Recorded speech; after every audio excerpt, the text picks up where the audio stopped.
Genesis chapter 41. When 2 full years had passed, Pharaoh had a dream. He was standing by the Nile, when out of the river there came up 7 cows, sleek and fat, and they grazed among the reeds. After them 7 other cows, ugly and gaunt, came up out of the Nile and stood beside those on the river bank. And the cows that were ugly and gaunt ate up the 7 sleek, fat cows. Then Pharaoh woke up. He fell asleep again and had a second dream.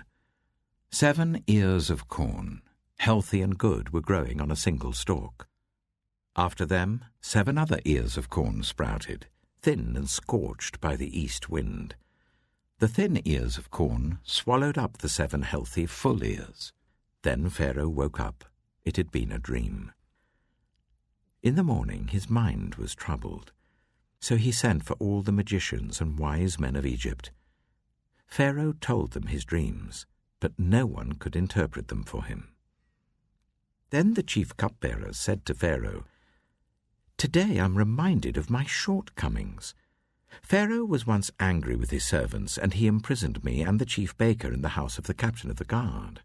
Each of us had a dream the same night, and each dream had a meaning of its own.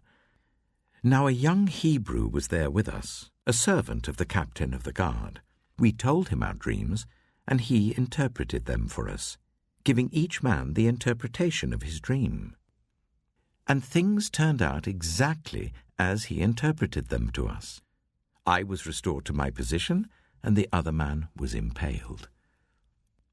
So Pharaoh sent for Joseph, and he was quickly brought from the dungeon. When he had shaved and changed his clothes, he came before Pharaoh. Pharaoh said to Joseph, "I had a dream, and no one can interpret it. But I have heard it said of you that when you hear a dream, you can interpret it." "I cannot do it," Joseph replied to Pharaoh, "but God will give Pharaoh the answer he desires." Then Pharaoh said to Joseph, "In my dream I was standing on the bank of the Nile, when out of the river there came up 7 cows, fat and sleek, and they grazed among the reeds. After them 7 other cows came up, scrawny and very ugly and lean. I had never seen such ugly cows in all the land of Egypt. The lean, ugly cows ate up the 7 fat cows that came up first. But even after they ate them, no one could tell that they had done so. They looked just as ugly as before. Then I woke up. In my dream I saw 7 ears of corn, full and good, growing on a single stalk. After them 7 other ears sprouted, withered and thin and scorched by the east wind. The thin ears of corn swallowed up the 7 good ears. I told this to the magicians, but none of them could explain it to me." Then Joseph said to Pharaoh, "The dreams of Pharaoh are one and the same. God has revealed to Pharaoh what he is about to do. The 7 good cows are 7 years, and the 7 good ears of corn are 7 years. It is one and the same dream.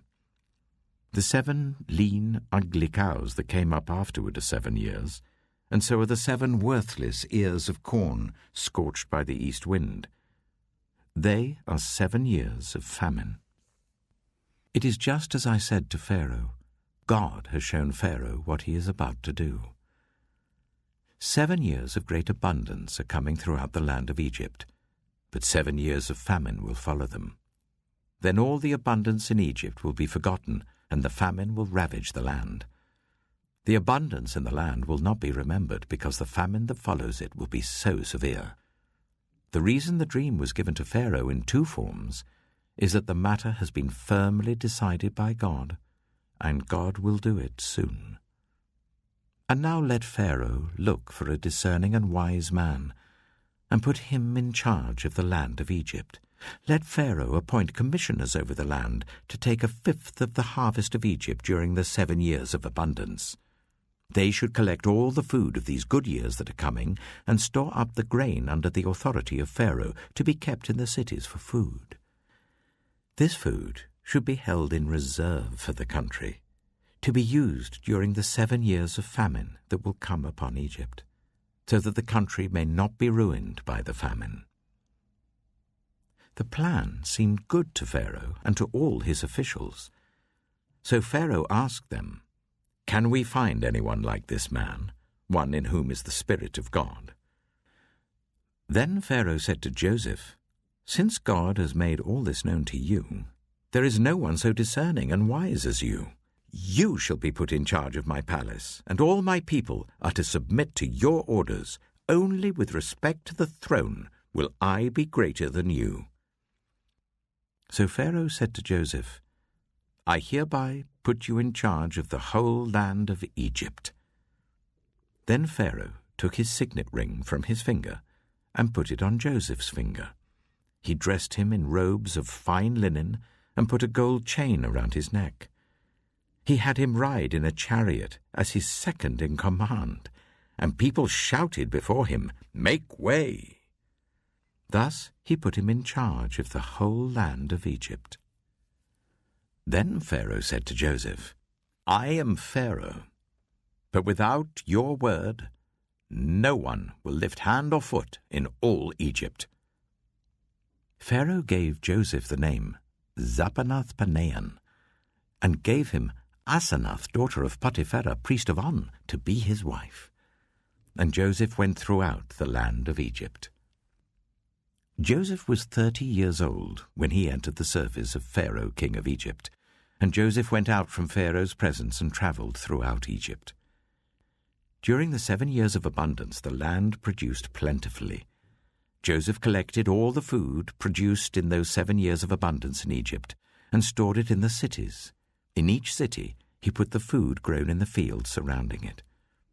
Joseph stored up huge quantities of grain like the sand of the sea.